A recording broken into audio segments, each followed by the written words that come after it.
오늘 사무엘상 8장 19절에서 보는데요.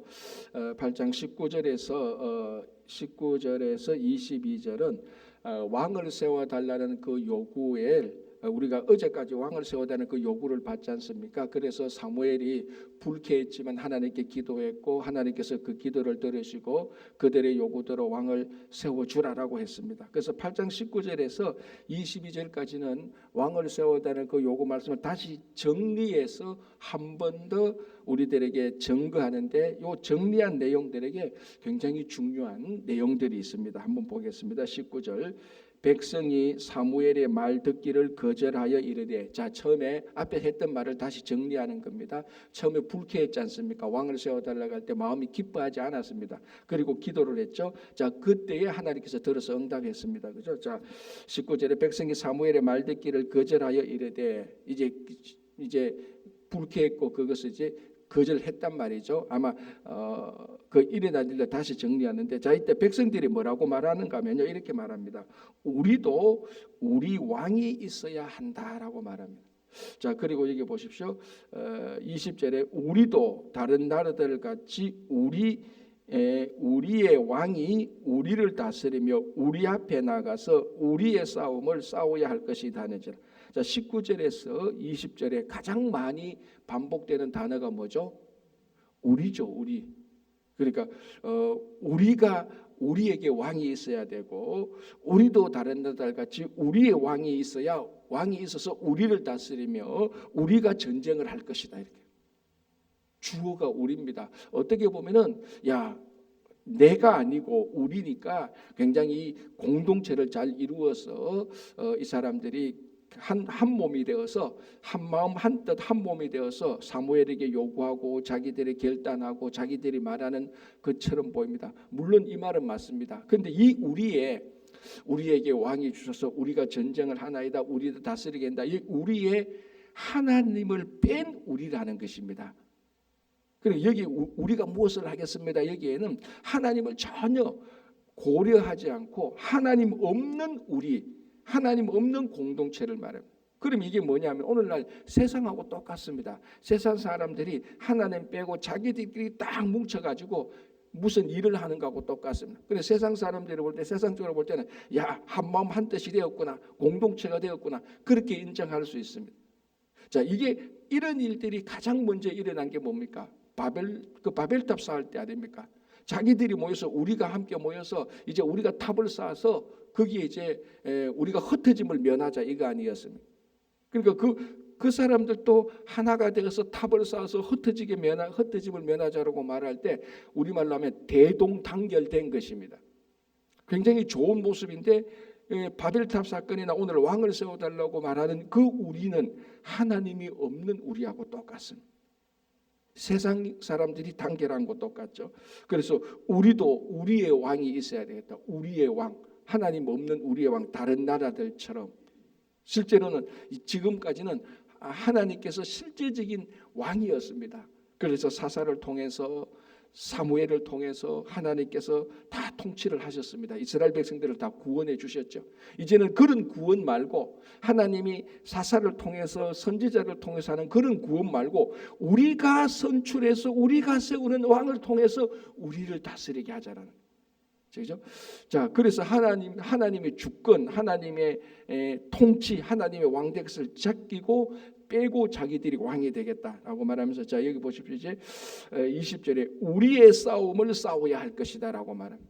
자, 지금까지 앞으로도 계속해서 모든 싸움, 모든 전쟁은 여호와의 전쟁이었을 때 이스라엘 백성들이 다 승리했습니다. 단 한 번도 이스라엘 백성들의 전쟁이었을 때, 오늘 이 사람들의 표현대로 우리의 전쟁이었을 때 이스라엘 백성들이 이겼던 적은 단 한 번도 없었습니다. 사사시대 때도 다 그랬고, 자, 여리고성을 함락할 때 그게 이스라엘 백성들의 전쟁이었습니까? 우리의 전쟁이 아니었지 않습니까? 여호와의 전쟁이었지 않습니까? 그래서 항상 여호와의 전쟁의 많은 부분은 하나님께서 일반적인 전쟁하는 그 전쟁의 법칙을 벗어난 하나님의 법칙을 말할 때, 그리고 그 법칙에 따라갔을 때 이스라엘 백성들이 다 승리를 한 겁니다.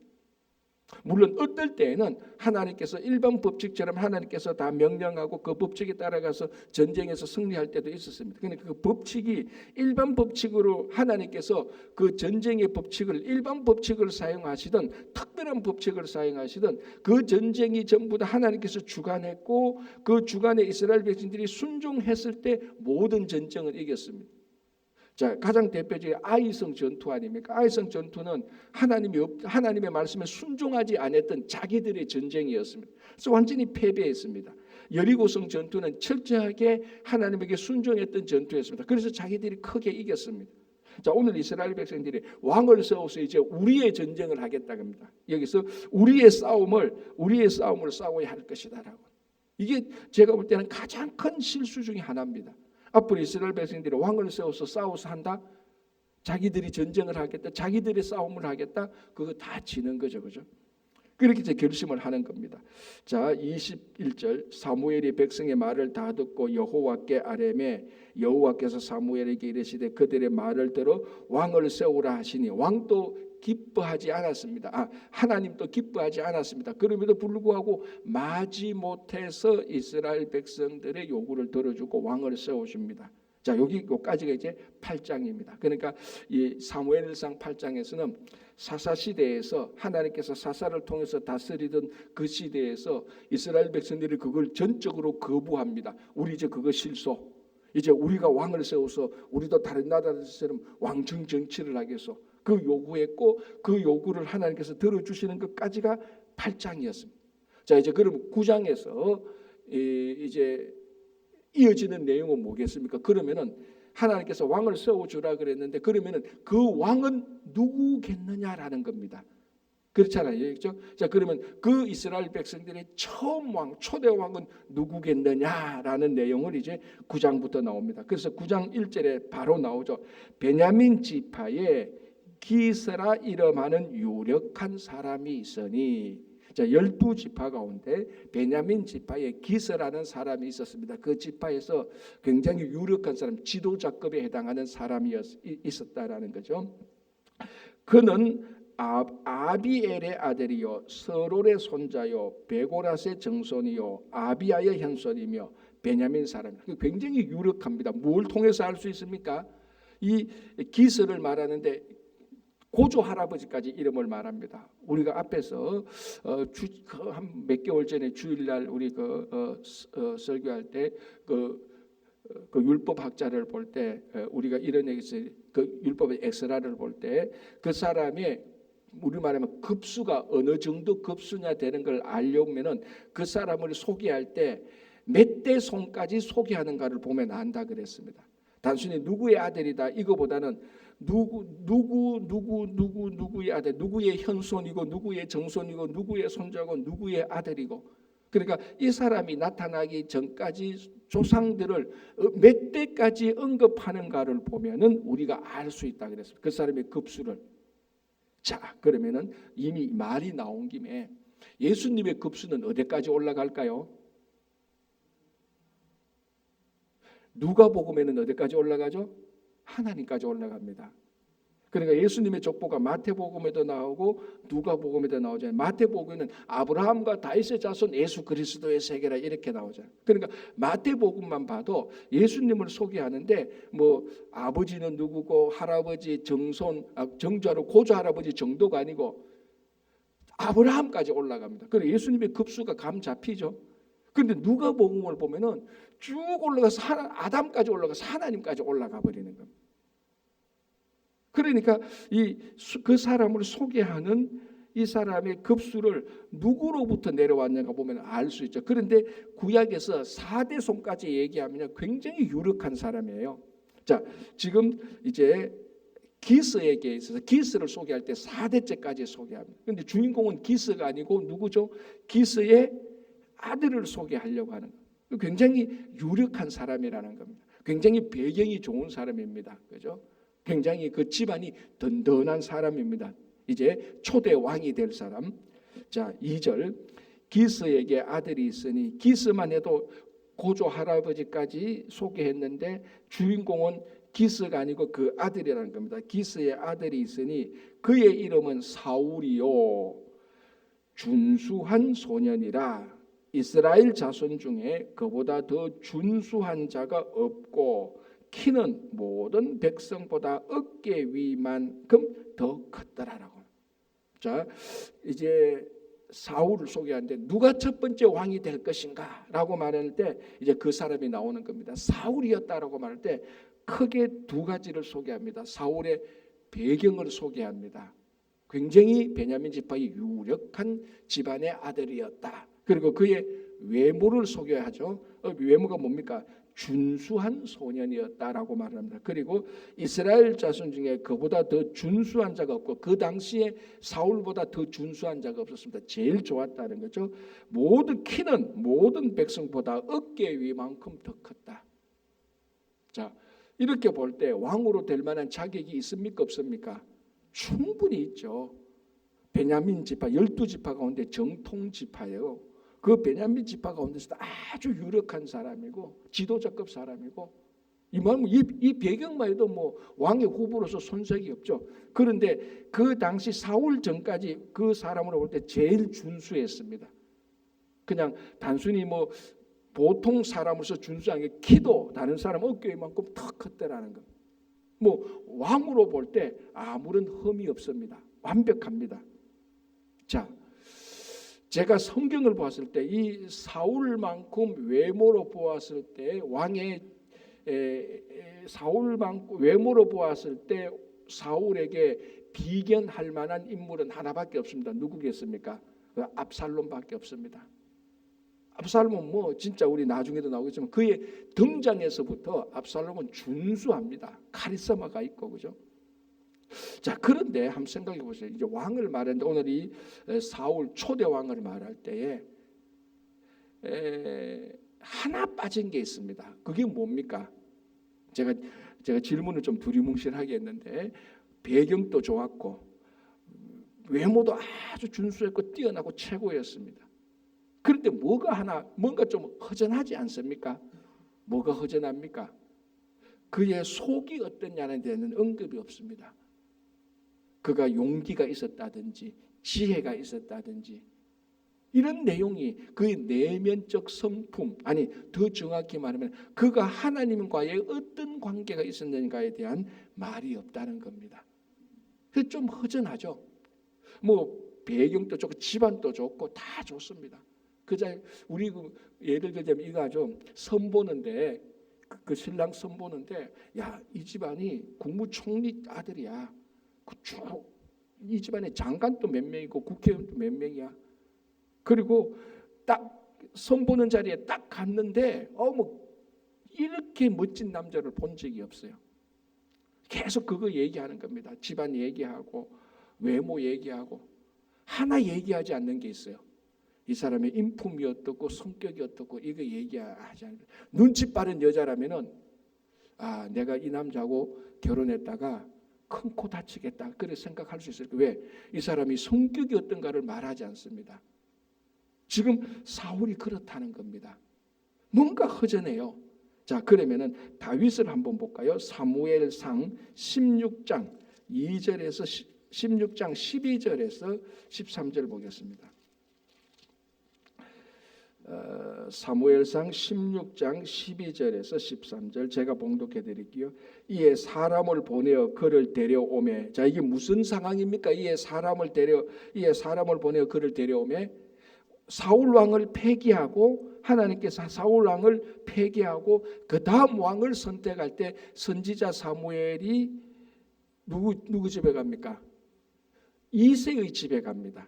이새의 집에 가서 그 아들 가운데서 왕을 선택하는데 7째 아들까지 다 봤는데 다 준수했습니다. 누구 봐도 다 왕감이었어요. 그래서 사무엘이 첫째 아들 보고 하나님 이 사람 할까요? 하니까 하나님께서 no. 둘째 아들도 보고 좋은 게 이 사람 할까요? no. 셋째 아들 볼까요? no. 이때 하나님께서 하신 말씀이 뭡니까? 사람은 외모를 보거니와 나 여호와는 중심을 본다고 말했습니다. 그리고 선택했는데 이새의 아들 집에 왕만한 감에 아들이 없어요. 그래서 사무엘이 묻지 않습니까? 아들 다 왔습니까? 라고 말하니까 아버지 이새가 다 온 거나 마찬가지입니다. 이렇게 우리 말하면 뭐 하나 있는데 7째 아들까지가 다 안 되면 뭐 하나 있는 아들은 그 별로 소용없습니다. 그러니까 데려오라라고 말을 하니까 12절에 이에 사람을 보내어 그를 데려오매 그의 빛이 붉고 눈이 빼어나고 얼굴이 아름답더라.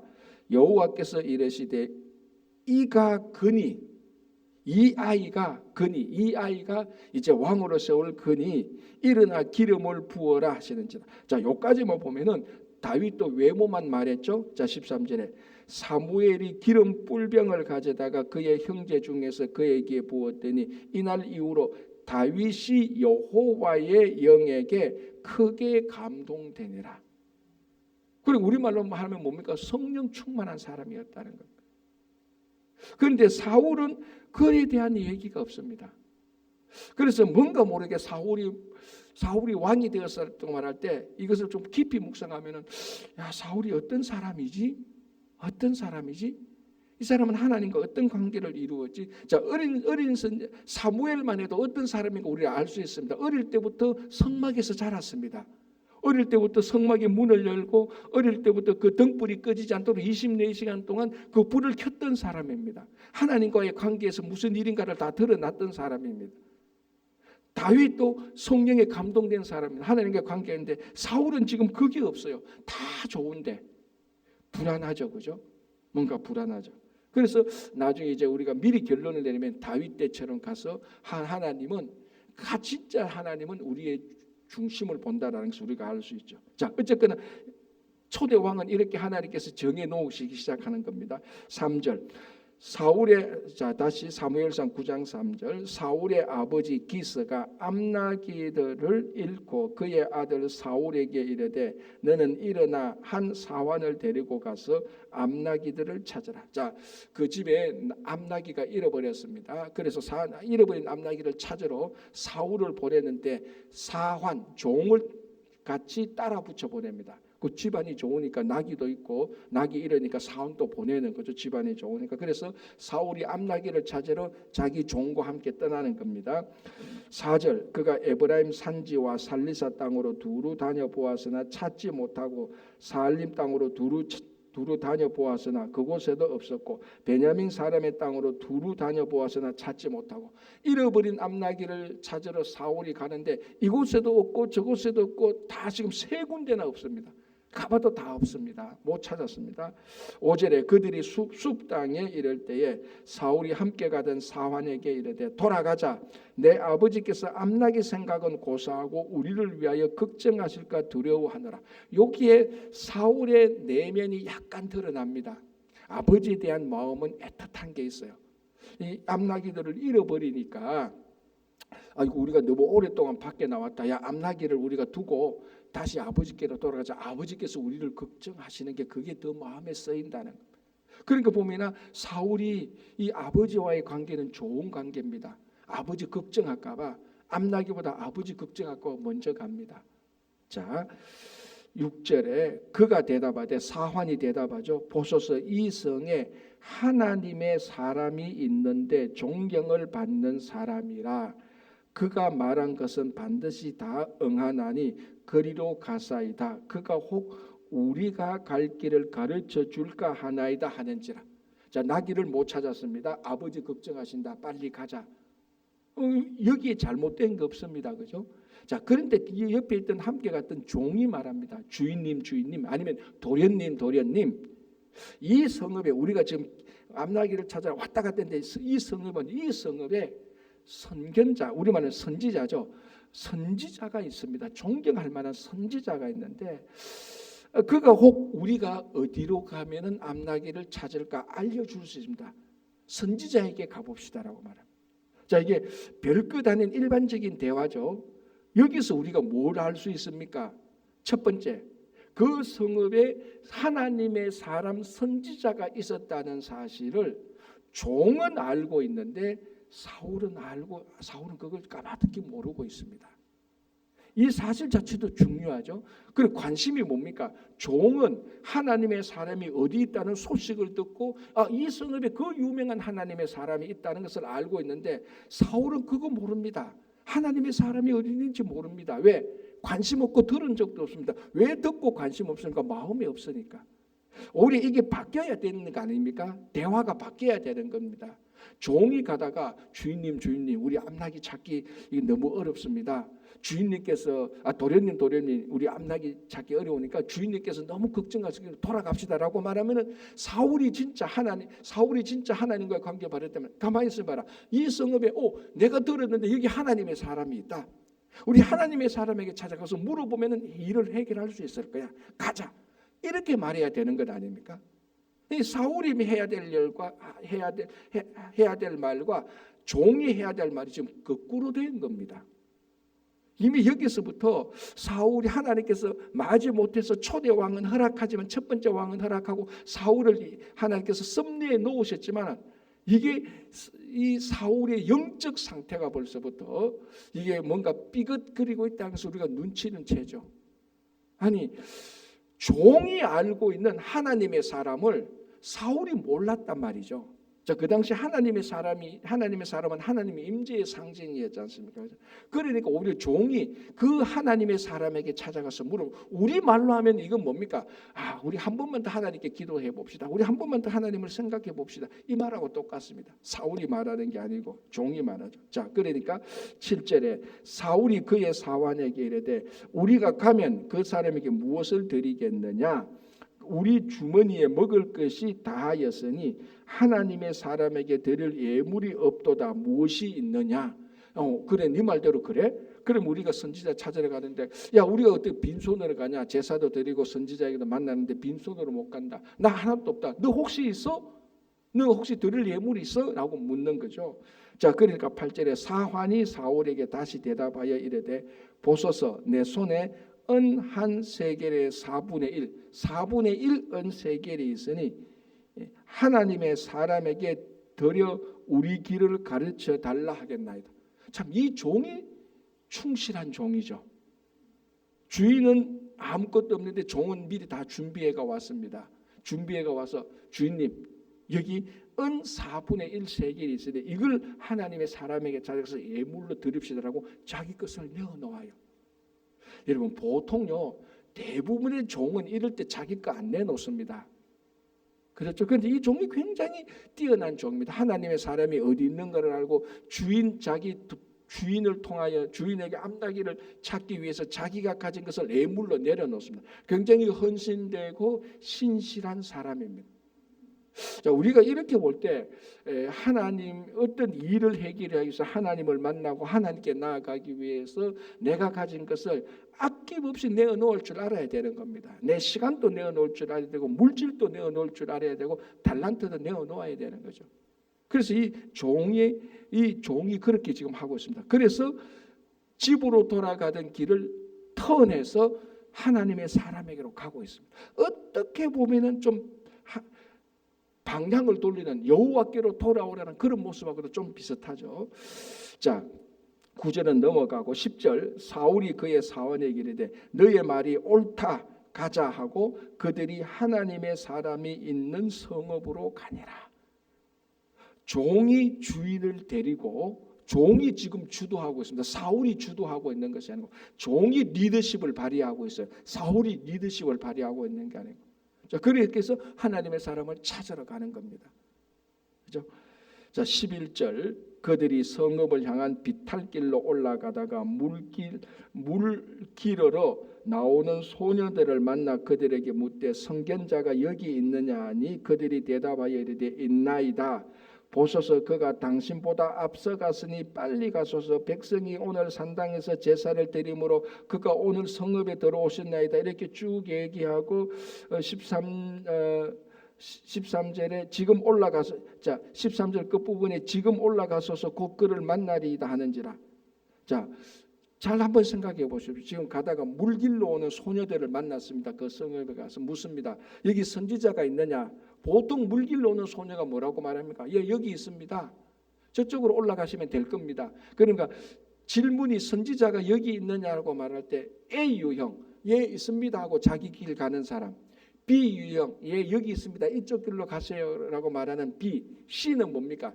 예 여기 있습니다. 선지자 여기 있습니다. 이쪽 저쪽으로 가면 되고 지금 가면은 만날 수 있다. 아주 자세하게 말을 해줘요. 그러니까 이 물길로 오는 소녀들도 굉장히 친절해요. 그러니까 선지자가 있느냐는 이 말 하나에 대답을, 선지자를 만날 수 있도록 시간과 장소를 딱 정해주는 겁니다.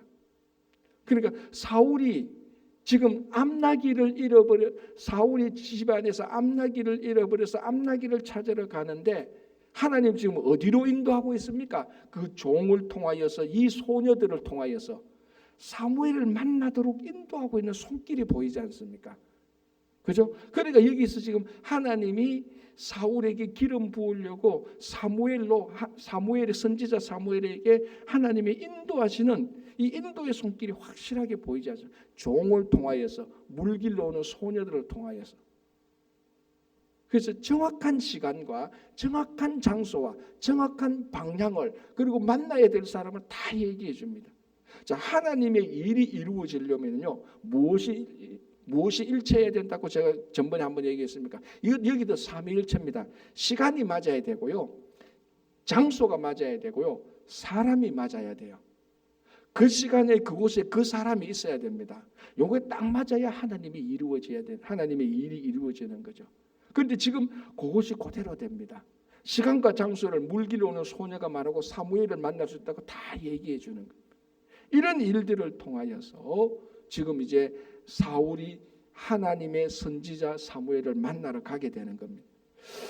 자, 14절 보겠습니다. 그들이 성읍으로 올라가서 거리로 들어갈 때에 사무엘이 마침 산당으로 올라가려고 마주 나오느라. 자, 세 가지 다 나오죠. 사무엘이 성읍으로 올라가서, 장소가 나오죠. 올라가서 거리로 들어가려고 할 때 사무엘이, 사람이 나오죠. 마침 시간이 나오죠. 그곳에서 그 시간에 그 사람을 만납니다. 성읍에서 그 시간에 사무엘을 만나는 겁니다. 누가? 사울이. 이 하나님께서 인도하시는 것입니다. 자, 15절에 사울이 오기 전에 여호와께서 사무엘에게 알게 하여 이르시되. 그런데 이제는 사울이 사무엘을 만나는 게 아니고 사무엘이 사울을 만나는 얘기를 하고 있습니다. 자, 지금까지는 사울이 선지자 사무엘을 만나는 것을 쭉 얘기했습니다. 9장 1절부터 14절까지. 이제는 반대로 사무엘이 사울을 만날 수 있도록 하나님께서 간섭하시는 겁니다. 자, 15절. 사울이 오기 전날에 여호와께서 사무엘에게 알게 하여 이르시되 내일 이맘때에 내가 베냐민 땅에서 한 사람을 너에게로 보내리니 너는 그에게 기름을 부어 내 백성 이스라엘의 지도자로 삼으라. 그러니까 사울이 사무엘에게 오기 전에 먼저 하나님께서 사무엘에게 한 사람이 올 테니 거기에 기름을 부어라라고 하나님께서 양쪽을 다 섭리하고 계시는 겁니다. 그렇죠? 사울에게도 사무엘에게도 그렇게 해서 만나게 해서 사무엘이 사울에게 기름을 붓습니다. 자, 여기서 한 가지 사무엘의 입장에서 사울의 입장에서 보겠습니다. 사울은 지금 집안의 암나기를 잃어버려 가지고 그 암나기를 찾으러 오다가 지금 종을 통해서 이 성읍으로 들어오고 이 성읍에 그 물길로 오는 소녀들을 통해서 사무엘을 만나게 되는 겁니다. 자기들은 암나기를 잃어버려 가지고 이리저리를 해서 사무엘을 만나는 이런 과정들에게 사울의 입장에서 볼 때는 지금 자기가 사무엘을 만날 줄을 알고 있습니까? 모릅니까? 전혀 모르는 거죠. 암나기를 잃어버려가 오고 해서, 그리고 이 선지자를 만나서 자기가 기름 부음 받을 것이라는 것을 전혀 모르고 있습니다. 지금 사울이 알고 있어서 잃어버린 암나기를 빨리 찾는 거 그거밖에 없습니다. 그거 찾으려고 선지자를 만나러 오는 것 아닙니까? 그런데 하나님은 무슨 계획을 하고 있습니까? 사울에게 기름 부어서 이스라엘 백성들의 첫 번째 왕을 세우려고 하는 하나님의 섭리가 있습니다. 사울은 아무것도 모르고 있단 말이에요. 그저 나귀 잃어버린 것 하나, 그거 찾기에 혈안이 되어 있습니다. 그러나 하나님은 잃어버린 암나기 사건을 통해서 사무엘에게 인도해서 기름 부어서 하나님의 첫 번째 왕으로 세우고자 하는 것입니다. 이게 하나님께서 사울이 전혀 모르고 있는 가운데서 하나님께서 섭리하시는 방법입니다. 자, 우리의 삶도 그럴 것 아닙니까? 이 하나님의 섭리를 볼 때 우리가 사울의 입장이라고 한번 생각해 보십시오. 우리는 이것도 잃어버렸고 저것도 손해받고 이것도 불이익이고 이것도 막 불편하고 이런 일을 하는 가운데 우리는 알지 못하는, 사울이 알지 못하는 것처럼 우리가 알지 못하는 가운데서 하나님은 훨씬 더 큰 계획을 준비하고 계시다는 것입니다. 사울은 일체 몰랐습니다. 이 선지자 사무엘로부터 기름 부음 받을 것이라는 것을 아무것도 모릅니다. 그저 자기에게 일어난 일상적인 삶밖에 모릅니다. 우리도 하나님께서 우리에게 무엇을 준비하고 있는지 전혀 모릅니다. 우리 자녀들의 자녀를 통하여서 어떤 하나님의 위대한 일을 이루어 나갈지 우리는 모른다는 거죠. 그저 일상적인 삶 속에서 오늘 하루를 살아가는 것. 그러다가 뭐 좀 잃어버리면은 막 안타까워하고 좀 손해 보면은 막 화도 나고 누가 나를 욕하면 막 분노하고 화나고 이런 삶 속에서 살아간다. 그러나 하나님의 훨씬 더 큰 계획은 이런 일들을 통하여서 우리들을 인도하여서 하나님의 큰 일을 할 수 있도록 하나님께서 인도하고 계시다는 거예요. 그래서 우리가 오늘 뭔가를 잃어버리고 누군가에 다쳤고 상처를 받고 이것이 하나님에게 우리들이 주는 삶의 근본적인 목적이 아니라는 겁니다. 이런 것들을 통하여서 오늘 또 하나님께서는 우리를 사무엘을 만나게 하는 그 과정 중으로 인도하고 계시다는 것입니다. 그걸 본다면은 잃어버린 앞나기 하나가 우리 인생의 목적이 안 되죠. 홍길동 집사가 내게 한마디에서 내게 상처 준 것이 그게 내 일생의 목적이야. 그게 내 일생의 가장 중요한 사건이 아니라는 겁니다. 이런 일들을 통하여서 하나님께서 한 걸음 하루하루 살아나갈 때 하나님의 위대한 놀라운 계획이 있다는 것을 믿고 나갈 때 오늘 앞나기 잃어버려도 하나님께서 이걸 통해서 사무엘을 만나서 하나님의 위대한 일을 이루려고 하시는 과정 중에 있구나라는 것을 우리는 믿을 수 있습니다. 그러면 앞나기 한 마리 잃어버린 것 때문에 막 인생이 무너지는 것처럼 누가 내한테 한마디 한 것 때문에 상처받은 것 때문에 인생이 무너지는 것처럼 살아가지 않습니다. 하나님의 사람들은 그렇게 살아가는 겁니다. 이런 일이 있어도 저런 일이 있어도 하나님께서는 다 섭리하셔서 우리를 하나님의 놀라운 사역으로 인도하신다는 그 믿음을 가질 수가 있는 것입니다. 오늘 하루의 삶도 앞나기를 찾아가는 삶이라 할지라도 여러분 염려하지 마시고 안타까워하지 마시고 하나님을 만날 준비를 하고 계십시오. 하나님의 일이 우리를 기다리고 있습니다. 그러면요 우리 삶 속에 손해보고 불편하고 이런 것들은요 우리는 다 극복해 나갈 수 있습니다. 그래서 오늘 또 하나님을 만나는 하나님의 계획을 따라가는 하루가 되시기를 간절히 바랍니다. 기도하겠습니다. 하나님 아버지 감사합니다. 혹 우리 가운데 앞나기를 잃어버려서 마음이 아파하고 또 우리가 여러 가지 일들로 불편하고 상처받아서 힘들어하고 있습니까? 그러나 이런 길들이 하나님의 선지자 사무엘을 만나러 가는 사울의 길이 될 수 있도록 도와주시옵소서. 하나님을 만나러 가는 길이 될 것을 믿습니다. 주님, 오늘도 우리가 함께 모여서 말씀 듣고 이제 각자 기도를 합니다. 우리 각자 기도의 제목을 들으시고 응답하여 주시옵소서. 특별히 아버지 하나님 우리가 지원하고 돕는 선교지위에 아마존 선교지위에 함께 하시고 브라이언 선교사님, 주디 선교사님 주님께서 은혜를 베풀어 주셔서 그들의 사역이 하나님께서 준비한 계획한 사역을 잘 이루어 나갈 수 있도록 함께 해주시고 특별히 주디 선교사님의 건강을 위해서 기도하오니 주님께서 완전히 회복하게 하셔서 하나님의 일을 잘 감당케 하여 주시옵소서. 교회를 지켜주시고 교회 여러 사역들 위해 함께 하시고 1기 말씀 나눈 반이 잘 진행되고 잘 마무리되어서 2기 3기로 또 이어지고 그 말씀 나눈 반을 통해서 성숙하고 성장하고 부흥케 하여 주시옵소서. 몸이 연약하신 분들 치유하여 주시고 낙담과 좌절, 앞나기 잃어버린 앞나기 때문에 마음 아파하는 이들에게 하나님의 뜻을 알게 하여 주시옵소서. 우리 자녀들과 가정과 일터 위에 풍성한 열매를 맺을 수 있도록 도와주시고 오늘 또 이곳에서 올려드리는 기도를 다 들어주실 줄 믿으며 감사하며 예수님의 이름으로 기도합니다. 아멘.